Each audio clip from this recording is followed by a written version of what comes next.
This is a plan that was agreed to by 179 nations. It's called the Agenda for the 21st Century. It's a totalitarian state being developed right now all over the world. It is the inventory and control plan. Inventory and control of all land, all water, all minerals, all plants, all animals, all construction, all means of production, all food, all energy, all information, and all human beings in the world. And this is a plan that was agreed to by 179 nations back in 1992. It's a United Nations plan. It's called the Agenda for the 21st Century. And so many of us around the world think that, sustainable development, it just sounds so great.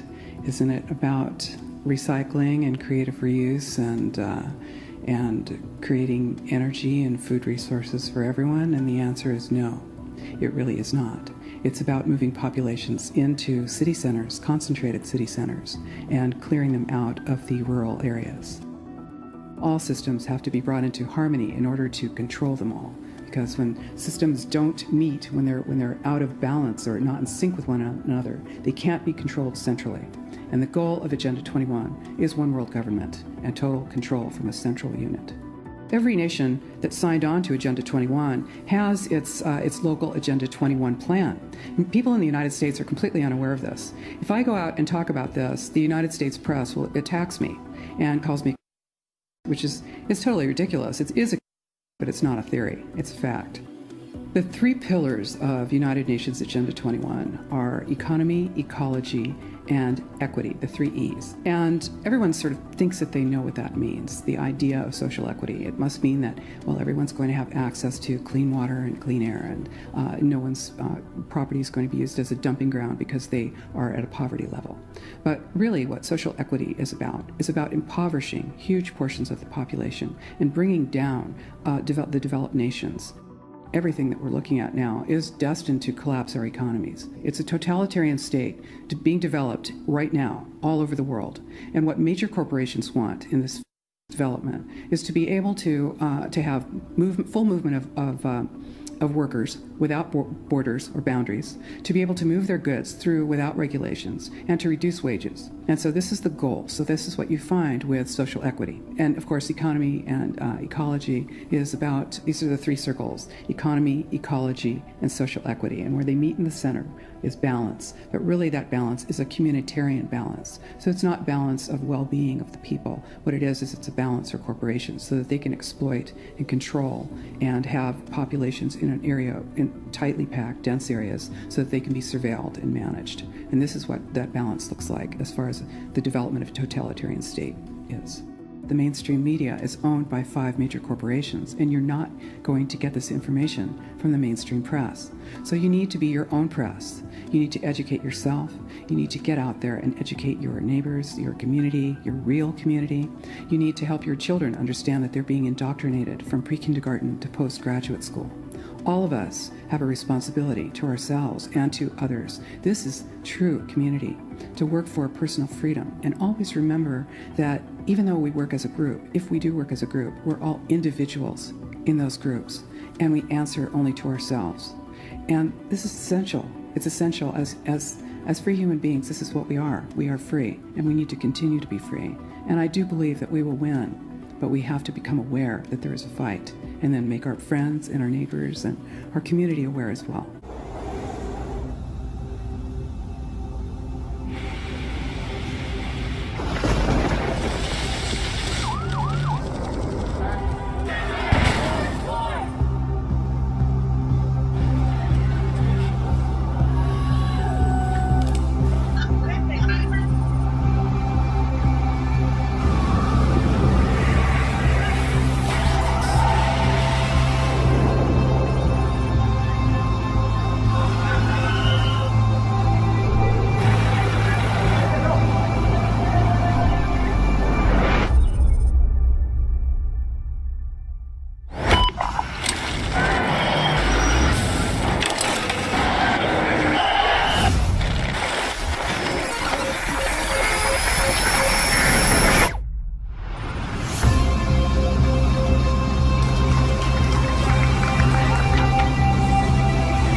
want an end to the profit at all costs mentality, because if we don't build an economic future with people at the centre in a sustainable frame where we are respectful of our planetary boundaries and the need to change our energy and technology systems to have a living planet for human beings. The world could fund it right now, and yet 70% of the world's people have no social protection. That's respectful of public services and not simply trying to make profit of them. I believe it is very important for countries to recognize that, there are some essential services that need to be provided in terms of healthcare, in terms of education, in terms of good governance, in terms of social safety, that cannot be compromised on. This is a virus that doesn't respect borders. It crosses borders, and as long as it is in full strength in any part of the world, it's affecting everybody else. So this requires global cooperation to deal with it. Countries, they have to find ways of raising revenues, and progressive taxation could be one form of it. We talked about solidarity tax that may be needed in some countries. Nature strikes in ways that we cannot imagine, and we've seen one, and climate change is could be even worse. Set up a new world order after World War II. We're now in a different world than we were then. What can we be doing differently? And the World Economic Forum, I think, has a big responsibility in that as well, to be pushing the reset button and looking at how to create well-being for people and for the earth. I think the key is to put the health of people and the planet first. And that's what's happening on COVID-19. And what we're learning from this crisis and pandemic is it is possible to switch it. A new world order. For 2020, what other important conversations do you think need to be had? We are living in a world which becomes more and more disintegrated. How to keep such a multipolar, multi-conceptual world together, I think will be at the forefront. Some people would say multilateralism has to be again cultivated in Davos. But I see also, I would call it that we have urgency in emergency related to the environmental issues, climate change, but also biodiversity and so on. We face an emergency situation, and we have not yet really the sense of urgency to address those issues. We see it now with the fires in Australia, and of course it's relatively difficult to get such a sense of urgency if the stock markets are doing so well as we see now. Can't believe they put us in jail. It's not a jail, it's a re-education center. We have before us the opportunity to forge for ourselves and for future generations a new world order, a world where the rule of law, not the law of the jungle, governs the conduct of nations. When we are successful, and we will be, we have a real chance at this new world order, an order in which a credible United Nations can use its peacekeeping role to fulfill the promise and vision of the UN's founders. 1945 and the end of the war through 1989 and the end of the Cold War, we had a worldview. Republican and Democratic presidents alike, from Harry Truman to George Bush, stood for freedom and stood for certain propositions that would make America strong and healthy and grow the middle class and shrink poverty and stand against communism. And after 1989, President Bush said, and it's a phrase that I often use myself, that we needed a new world order, and instead it looks like we got a lot of disorder. He wills. We have confidence because freedom is the permanent hope of mankind, the hunger in dark places, the longing of the soul. When our founders declared a new order of the ages, when soldiers died in wave upon wave for a union based on liberty, when citizens marched in peaceful outrage under the banner Freedom Now, they were acting on an ancient hope that is meant to be fulfilled. We have to put our money where our mouths are. And we can only realize the promise of this institution's founding to replace the ravages of war with cooperation if powerful nations, like my own, accept constraints. Sometimes I'm criticized in my own country for professing a belief in international norms and multilateral institutions, but I am convinced that in the long run, giving up some freedom of action, not giving up our ability to protect ourselves or pursue our core interests, but binding ourselves to international rules over the long term enhances our security. The affirmative task we have now is to actually create a new world order. We've got to be very strong, very, very smart, and we've got to come together, not only as a nation, but as a world community. And now this, folks. We've been talking about prison barges, prison camps and FEMA camps. This is a floating one, folks, and I don't think that they care anymore. Look at this. Look at this barge, folks. It looks like a floating jail, a penitentiary. It sure does.